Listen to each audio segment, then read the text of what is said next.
Namo tassa bhagavato arahato sama sambuddhassa. Namo tassa bhagavato arahato sama sambuddhassa. Namo tassa bhagavato arahato sama sambuddhassa.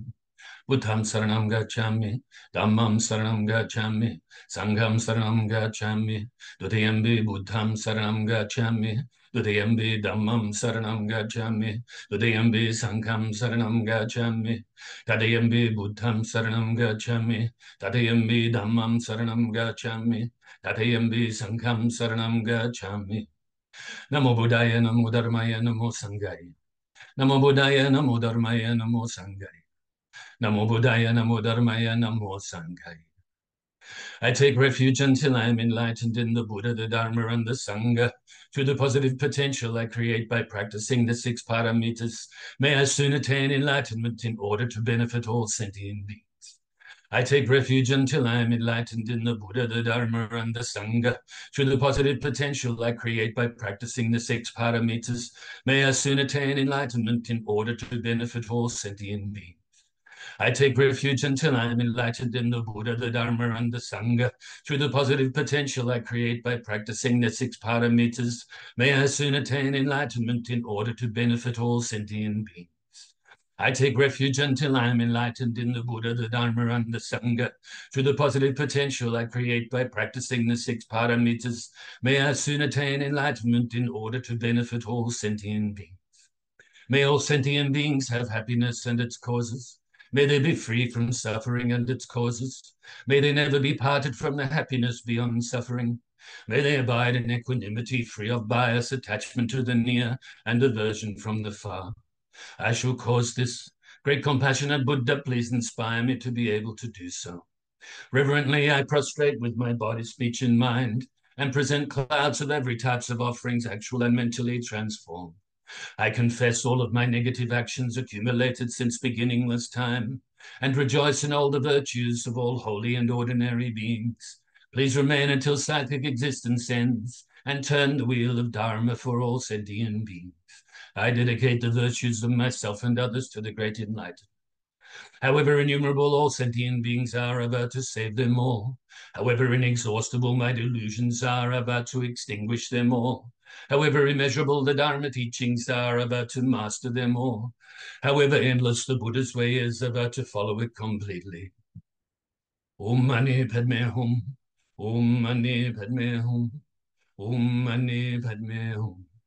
Tayata Gati Gati Parasam Gati Bodhisoha. Tayata Gati Parasam Gati Bodhisoha. Tayata Gati Parasam Gati Bodhisoha. So I hope you're all well today. Wherever you are, as I often say, whatever time it is, there is no time, no past, no future, no present even. Because when it's the present, it's fleeting. Then it becomes what we think is the future. But when it becomes the future, it's the present. Sounds like a riddle, but actually just some words to break through attaching to time, break through attaching to self, break through attaching to other, or anything, mental or physical. Everything is empty of self nature, of permanent self nature. Okay, so, excuse me, in saying that, we have ourself right now to practice. So it's the self that practices the Dharma, to let go of clinging to a self. We utilize our ignorance, utilize our attachments and aversions to go beyond them, to penetrate them and go beyond them. Okay? Hopefully that intro makes a bit of sense to you. Anyway, yeah, like I said, I hope you're well, and hope you've been practicing well, studying the Dharma first of all, then practicing and sharing the Dharma whenever you have the good opportunity to do so. We always have an opportunity, actually, even if it's just sharing here in our mind, you know, in meditation and radiating love and kindness, for instance, like that.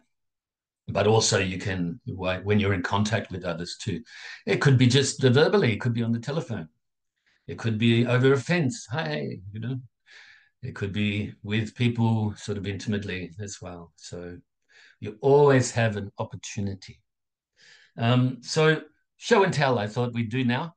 My mum actually really wanted me to show you these a few weeks ago when she queried me actually saying, "Is that helpful for Dharma class?"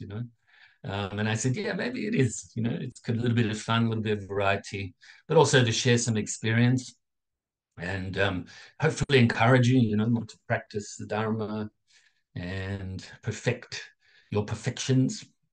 And so this is a little set of Maitreya Buddhas, okay, the big tummy ones. So it's like from the Chinese, Vietnamese, Japanese, Korean tradition. And there's a set of 7. I actually have another one very similar up the back here, next to the wooden one. I don't know if you can really see it, just over my right shoulder there. It's almost identical to the first one I'll show you. Um, and so basically, this one here, that's Maitreya Buddha, and sitting down with sort of like legs crossed there, nice and relaxed. There's a sack here that has an opening at the bottom, or at both ends, I should say, which means don't hang on to anything, don't attach to anything. This is stopping here like this. Practice Dharma is a teaching. So, and very happy face. So smiling, laughing, you could say. So even though there's lots of weight here, even though in one sense it means loving kindness, the tummy should be infinite in that case. But anyway, so another way we can look at it is carrying a lot of weight around, but doesn't worry. Just always happy, always smiling. In other words, practicing the patience, practicing the loving kindness, which is what Maitreya means. Okay? So that is the first one of a set of 7. The other ones are really small. This one is walking, once again, with that sack with 2 openings, very tiny. Another one sitting down with the sack once more. This one, both hands pushing the sky up. Don't worry about anything. Get rid of the weight of the world off your shoulders. So I'm only giving you an abbreviated sort of meaning of these different positions. Okay, so that's that one. I don't know if you can see these very clearly, but because they're so small. This one has something like an umbrella above the head there. Maybe because it's raining or it's too sunny. No, I'm only joking. So then I'm not sure. Then there's this one holding the hand up, laughing. Ha ha ha ha. I can't really see it that clearly to tell you the meaning. So kind of what I have here is I have a lamp here. It sort of shines the light in my eyes a little bit, but I find that it's better for the overall picture of Zoom. That's why I didn't used to use that one, but I have maybe over the last year or so. Somebody asked me a while ago, you were blinking a lot in class. And that's the reason actually, because it's quite bright. And so if ever I look at it, like that. Don't worry, I'm not lying to you. It is said that if somebody blinks a lot, that maybe they're not telling truth or something like that. Always thinking. This is another one here. So the 6th image. So once again, I'll show you 3 like that. Then another 3. So I'm giving some teachings while I'm showing you these show and tells too. Show and tell, I'm just using those words with a bit of humor because that's what we used to do at school. It was many, many years ago now. So the story behind this, the group of 7 Maitreya Buddhas is that, and I think it's quite funny, but also quite meaningful. I think in about maybe 2005, not long after I came back from the USA full time, 2005, maybe 2006, my mum and dad went back to visit the relatives in Wales and traveled around Britain as well. And so I got to look after the dog. His name was Bodhi, German Shepherd. Bodhi meaning enlightenment. And that was fun too. Kept me up a lot though, got me up early. And the next thing to go to the toilet. So anyway, so mum and dad went away I think it was for like 2 months. And when they came back, they brought me these Buddhas, Maitreya Buddhas or Maitreya Bodhisattvas. I think that's quite funny because it shows one thing, that they really understood me, of what I find meaningful, but also they went all the way back to the country I was born in, and they didn't bring me a Welsh flag or a Welsh rugby top or a Welsh dragon, but brought me Buddhas. So went all the way to Wales to get some Buddhas. So I thought that was quite cute, but also quite meaningful. That's why I thought maybe it's a good idea to show you those, because, oh, many years ago now, mum and dad kind of understood really what would make me happy. And so there you are. That's that. Then the other show and tell thing, I wasn't going to show you this, but because I find, we must be humble when we practice Dharma. We don't do it for fame or for recognition or even to have some gratitude or appreciation shown. We we should, study Dharma, practice Dharma, if at all possible, share the Dharma, teach the Dharma, if you can. And you just do it. You don't look for anything as a sort of expectation. You don't have an expectation of some sort of good result. But in 2017, and recently, maybe if you look at my Facebook page, you can see that it was exactly 7 years ago when I was there for the Buddhist conference at the Dharma University, or Buddhist Dharma University, or Dharma Buddhist University, which is at the temple, the Echo Monastery in Malaysia, in Pahang. And so one of my teachers from more recent times, Master Hui Hai, was there. And anyway, so quite a lot of people from different parts of the world got awarded, basically, for their work in Buddhism. Some of the elder monks, they got sort of like a special achievement awards and things. And then little guys like me got something. What does it say here? In fact, I'll put my glasses on. So I'm showing you this with a humility. And I thought maybe I could just show it to you. I don't know if you knew about it or not. But I was awarded the World Buddhist Outstanding Leader Award, not just one, there was quite a few people that got them, is hereby granted to Dharmacharya Andrew Williams, Dharma Master and singer-songwriter, Australia, in honor of your excellence and endeavor in ensuring the prosperity of Buddhism, presented on July 22nd of the Buddhist era, 2560, in other words, 2017, by Most Venerable Master Hui Hai, Rector of Dharma Buddhist University in Malaysia, and also the World Alliance of Buddhist Leaders. Okay, and so basically that's kind of it, really. Let's sort of just show you that. I don't know if you can see it or read it. But it is a nice thing. It was very nice to get handed something by the master there and appreciated, I suppose, But I'll give you a Dharma teaching on this now. These types of things, we can make them up, couldn't we? I remember quite a while ago, the Melbourne Interfaith Council, or whatever it's called, network, I think, they were handing out peace awards on some sort of peace day, United Nations Day. And they called me up and said, we want you to come up, and we're going to present you and some other people with this peace award, for all of your work in interfaith communities, And I said, oh, okay, it was a fair drive, actually. So it was the other side of the city. Anyway, so I went along, and they actually forgot to present me. They forgot to give me the certificate and the little gift to go along with it.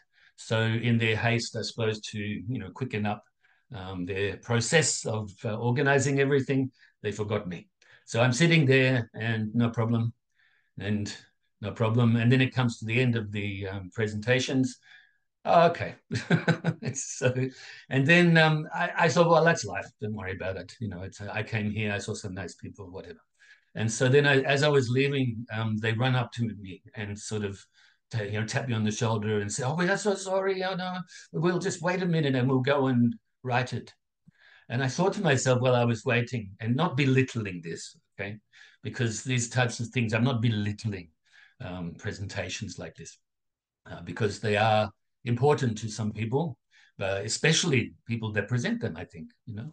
So anyway, I was sitting there waiting for them to come back. And when they came back, it was just this, you know, certificate and then handwritten my name on the title on there. And I just thought it's really kind of funny. Anybody can do that, isn't it? You know, I guess I can go and get this piece of paper now and sort of put all your names on it and say you're wonderful and peace people, um, outstanding people, and then give you the certificate. So it's all made up by humans, isn't it? All of these types of things. So in one sense, I appreciate it. In another sense, I kind of see through it a little bit like, one maybe, you know, it's like self-importance a little bit. Hopefully not. Hopefully it is genuine show of appreciation. Anyway, I've harped on about it a little bit much, but I wanted to show you those Maitreya's, especially because Mum was very proud of getting them. And she said, like I said, she said to me a few weeks ago, well, if you're going to do this, can you show them? And then, like I said, this was just a last thought as I was picking up. It's actually downstairs right next to the small altar in the living area down there that I have these Maitreya Buddhas on there. Okay, so that's just next to it. And so I saw it and I thought I'd show it to you. So I don't know how many times I'll do show and tell. I think, what time is it now? We're almost halfway through the class, but at least I've given you some Dharma teachings along the way there with this presentation of show and tell. So let's do some meditation. We'll keep it really brief today, and then we'll move on to discussing contemplation on the law of karma, or cause and effect. Okay, so we'll take a few weeks to get through this, as this is the third of the preliminary contemplations to enable ourselves, or to help enable ourselves, to realize true renunciation, to really turn our mind to the Dharma. I'm sure you're there already, but sometimes maybe we are imperfect, so sometimes maybe we don't, and we get a little bit follow the emotions, you know, rather than follow the Dharma on occasions. And so this type of contemplation will help us to be more consistent in our practice, more constant. So now bring your mind inside your body, and we will release the tension from inside the body. From the bottom of the body first, work your way up your body from the tips of the toes all the way up your legs and upper torso to your shoulders, down to the tips of your fingers, and then to the top of your head. As you focus on certain parts of your body, and if there's some tension there, then release that tension, either just with your mind or on an out breath, or even by manipulating it if needed. So let's take a few moments to do this now.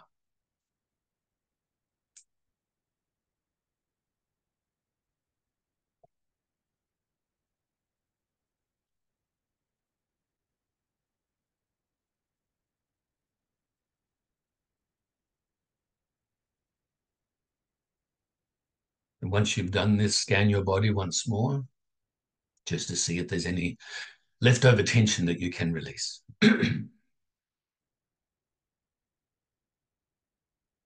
when you've done this, bring your mind initially to the tip of your nose and follow the feeling of the breath with your mind as you breathe all the way into your lungs and back out your nose again. So breathing in and breathing out. You can also add the extra technique of counting the breaths from 1 to 10. 1 in breath, 1 out breath is 1, and so on. But if you get distracted on the way towards 10, then go back to 1 at that time. So if thoughts arise or any mental activity arises, don't cling to it. Don't grasp at it. Also, don't try to forcefully push it away or deny it, but simply replace your mind back onto your breath. So you let go of these thoughts or the mental activity as you replace your mind back onto the breath. And if you start to become dull or sleepy, then replace your mind onto your breath more brightly. So let's practice like this for a little bit.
So like I said, we keep it short today.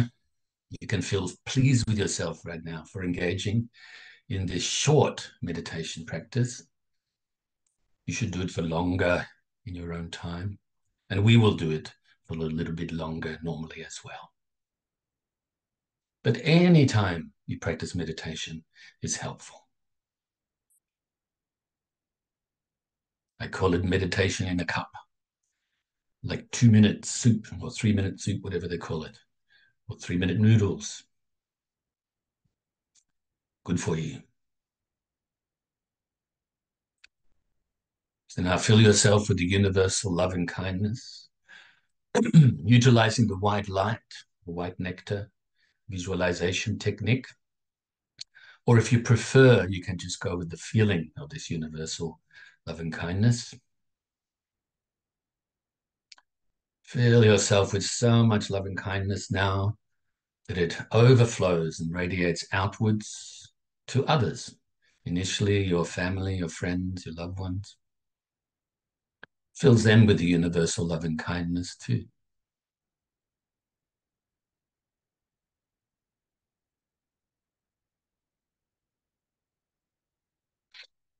And really visualize, imagine that they are really happy, free from suffering, that they are peaceful.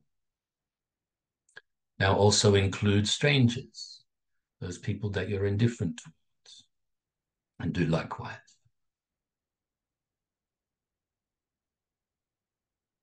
And even those you may regard as enemies, and do likewise.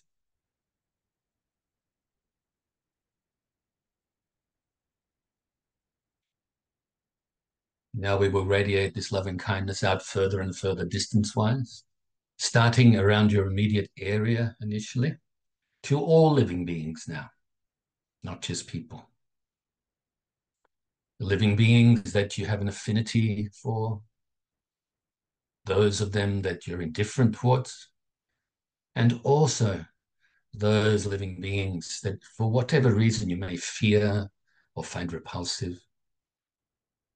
All the sentient beings that live in the waters, live on the land, fly through the air,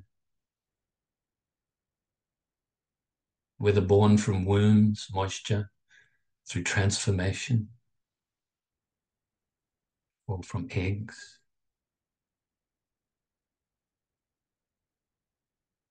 Now radiating further and further distance-wise to all the living beings throughout your whole state or county. Radiate this universal loving kindness, this Mahametta, which is not separate from Mahakaruna, great compassion, based on a mind of equanimity as much as possible, upeksha.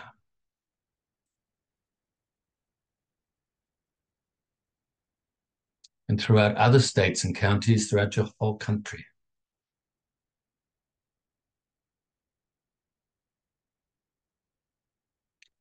So bringing to mind the infinite living beings, innumerable. Now throughout other countries, those you have an affinity towards, those that you're indifferent towards, and also those that you, for whatever reason, you may have some negative feelings about.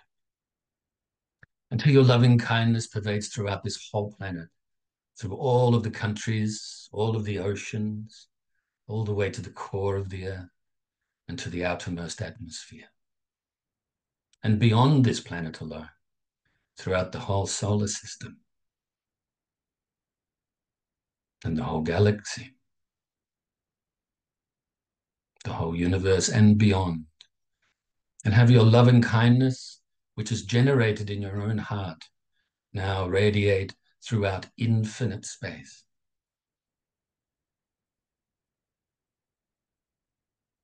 Also be present here and now to recite the dedication prayer. Due to this merit, may I soon attain the enlightened state of the Buddha, so that I may be able to liberate all sentient beings from this suffering. May the precious Bodhicitta, not yet born, arise and grow. May that born have no decline, but increase forevermore. And may the precious view of Shunyata, not yet born, arise and grow. May that born have no decline, but increase forevermore.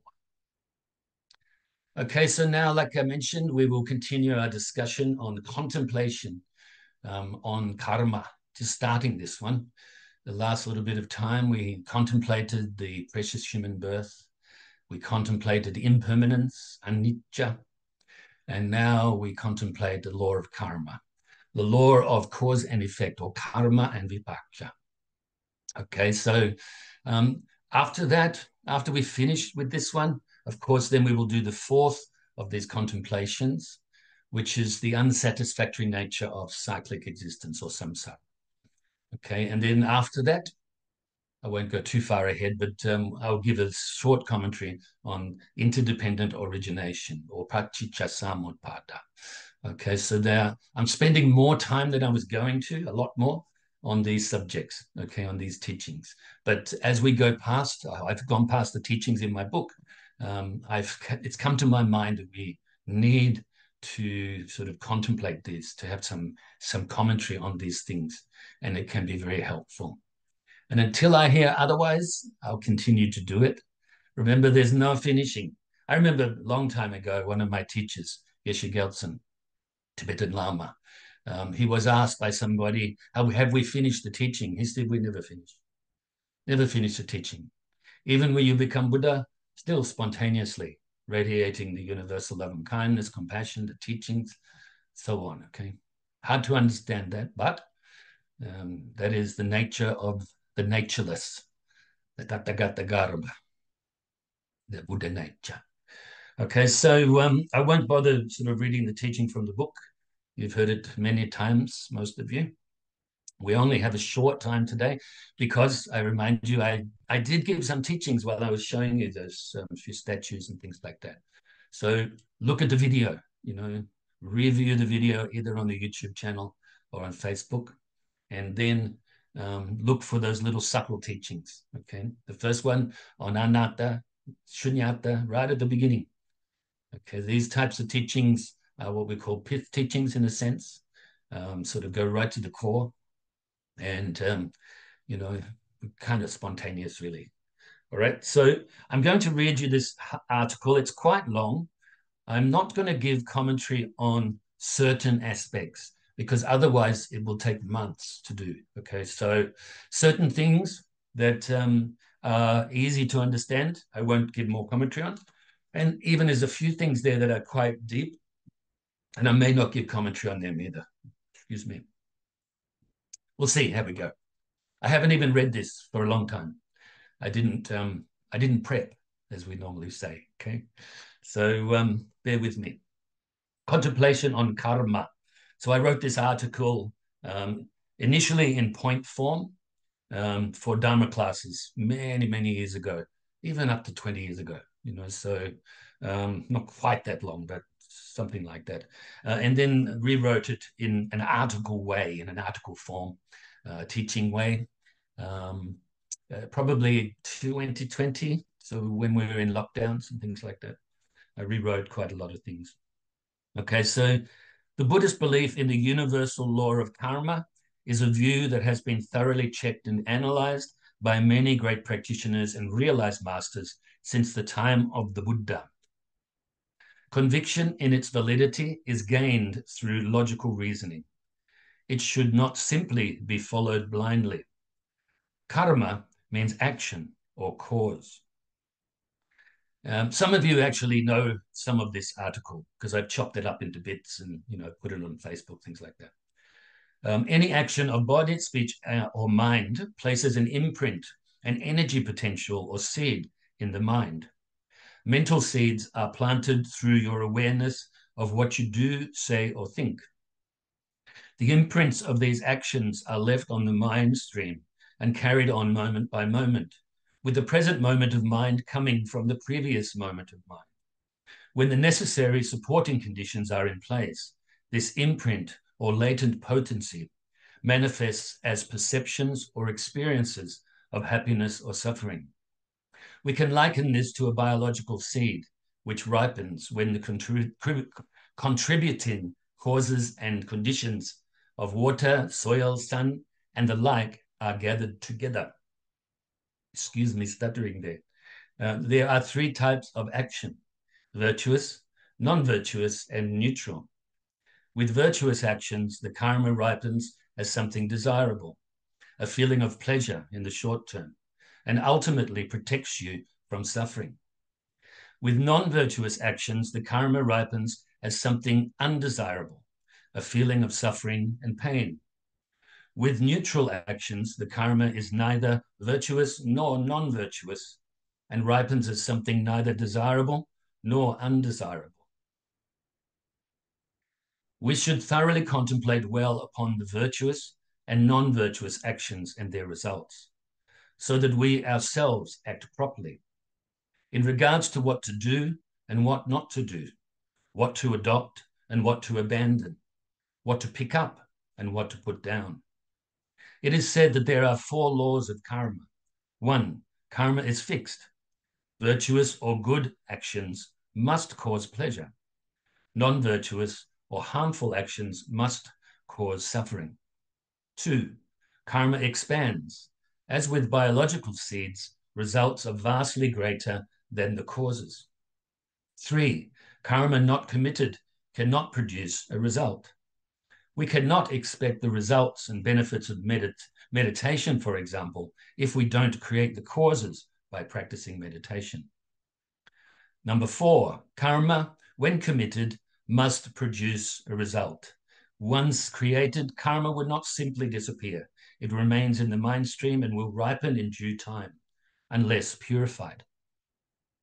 The subtle working of karma and its consequences are deeply hidden phenomena, not knowable to the ordinary mind. We need to receive teachings from unmistaken and authentic, learned, highly realized sources to gain genuine understanding into this subject. There are 2 most basic types of karma. 1, movement of the mind, which is mental karma. And 2, what it motivates, actions of body and speech, or movement of the mind and what it brings. Mental movement is an action of thought. What it causes are actions of body and speech. These are either communicating or not. What causes the worlds? Our actions cause the multitude of worlds. It is the past deeds of living beings that cause all the multitudes of worlds, both the places and the beings they contain. Karma can ripen in this life, next life, or subsequent lives. Actions, both positive and negative, which can ripen in the same life, are due to the special feature of the object or the thought involved. Such karma, which will definitely ripen, are those which involve fierce mental afflictions or fayat that are directed towards an object of special qualities, anything done on a continual basis, as well as deeds with results which are something seen due to the features of the object or thought. It's like a lot of words here, okay? So I will explain some of this stuff. I will simplify, actually. I don't think I'm going to get to the end of this article. I'm about halfway through, and I think maybe only a couple of minutes. I will read another paragraph, though. The 4 types of deeds that will definitely ripen are: 1, deeds committed with a strong emotion, positive or negative. That is, with fierce emotions of either mental affliction or faith. 2, deeds committed towards a very holy object, such as the Buddha or one's teachers. 3, deeds committed repeatedly on a continual basis. 4, deeds committed towards objects of special help to you, like your mother or father. This is due to the extraordinary level of assistance they have given you.